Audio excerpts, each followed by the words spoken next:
va à 8, il va seul. Alors c'est amusant parce qu'on y va rarement seul. Statistiquement, on y va rarement seul. Je dirais même que pour la première fois, on va y aller au moins à 2. C'est plus sympa, c'est plus décontracté. D'autant que dès la fin du spectacle, vous aurez envie d'échanger sur ce que vous aurez vu, sur ce que vous aurez ressenti. Bon, donc allez-y au moins à 2. Et là, pas d'obligation. Hein. Vous venez comme vous êtes. Bien. Et si vous n'aimez pas la compagnie, vous vous forcez surtout pas. Et si vous êtes seul parce que vous n'avez pas d'amis, ça sera peut-être l'occasion de vous en faire des amis. Je plaisante. Tu les belle. Et puis on y va sans chichi, hein. On ne cherche pas à se mettre sur son 31. Si cette sortie est un événement, il ne s'agit pas d'un événement social. Non, ça c'est l'héritage du 18e et du 19e siècle, où le spectacle était autant dans la salle que sur la scène, avec un public lui-même en représentation.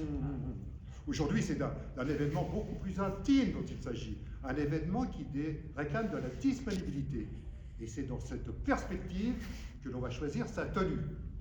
Donc, ni robe longue, mesdames, ni smoking, messieurs. Une tenue sport, une tenue casual sera beaucoup plus adaptée à votre sortie. Tout à fait, Gérard. Hein. C'est le mot confort qui doit nous guider.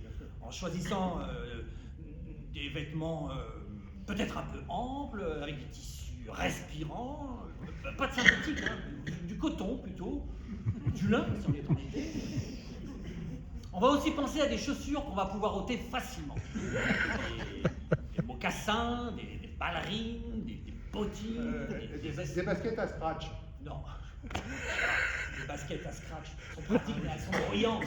Non, on va penser à comment se mettre à l'aise. Parce que se mettre à l'aise, c'est améliorer sa capacité d'écoute.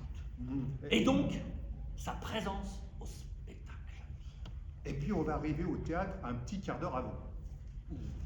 Peut-être même un peu plus tôt, si vous devez récupérer vos billets. Bien sûr, on ne connaît pas vraiment tous les gens qui sont là. Et là encore, pas de panique. On est un peu comme dans un aéroport, pour ceux qui ont l'habitude de prendre l'avion. Ou comme dans une gare, hein, si vous préférez prendre le train. On est un peu comme en partance, voilà. En transit.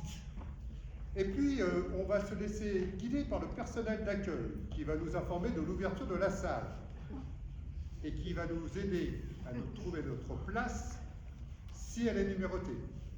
Et si elle ne l'est pas, on choisira sa place suivant son goût, peut-être même au premier rang, hein, si on aime être au plus près des acteurs. C'est toujours une expérience grisante. On est dans l'action, on est dans la sueur, on est avec eux. Bon, peut-être un peu plus loin pour ceux que cette promiscuité impressionne trop et qui vont avoir envie d'embrasser la scène comme un tableau. Comme une fresque. Et puis on arrive à sa place. On s'assoit. On pose ses affaires. On est un peu comme dans un avion avant le décollage. On nous a remis un programme de salle. Alors, on ne se sent pas du tout obligé de le lire. Hein.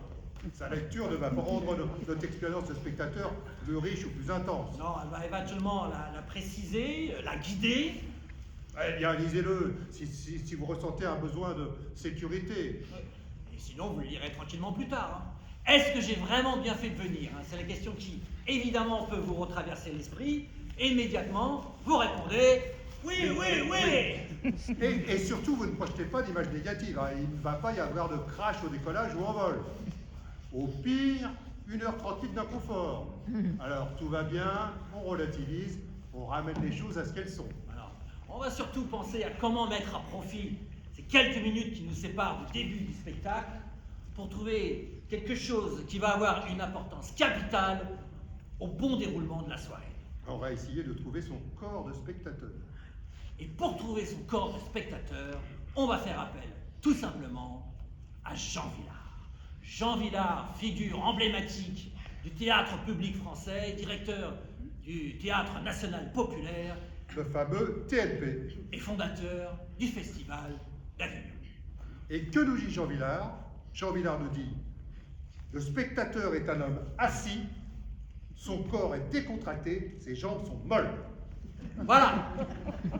Alors, il ne s'agit évidemment pas de copier sa position sur cette définition de Jean Vilar, hein, c'est juste un point de départ, une base de travail à partir de laquelle on va chercher son corps de spectateur. Eh oui, on ne le trouve pas.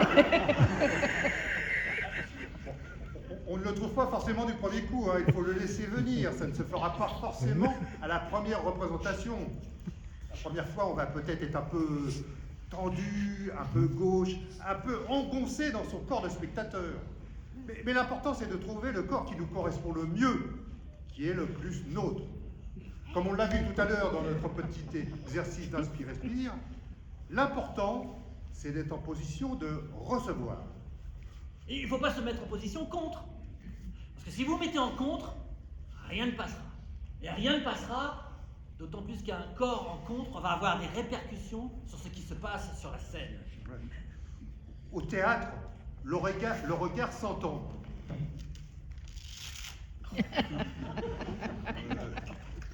Je ne sais pas qui a dit ça, mais c'est très juste, hein. Il y a du vivant en face. Et si en face, on a une salle en contre, on va avoir un spectacle en contre. Nous, ce qu'on veut, c'est un spectacle en ouverture. Le théâtre, c'est un échange. D'ailleurs, on dit souvent que l'acteur donne. S'il donne, c'est qu'il faut recevoir. Est-ce qu'il n'est pas vrai au cinéma? Au cinéma, l'acteur a déjà donné. Bien.